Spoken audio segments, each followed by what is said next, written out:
एक दिन आइजल अपनी उम्मी से फोन पर बात कर रही होती है।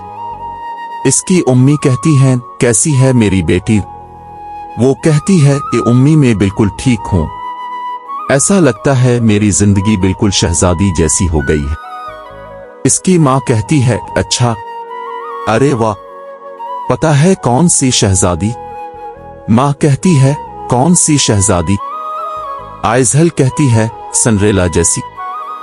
फर्क सिर्फ इतना है कि वो शादी के बाद शहजादी बनी थी और मैं शादी के बाद नौकरानी।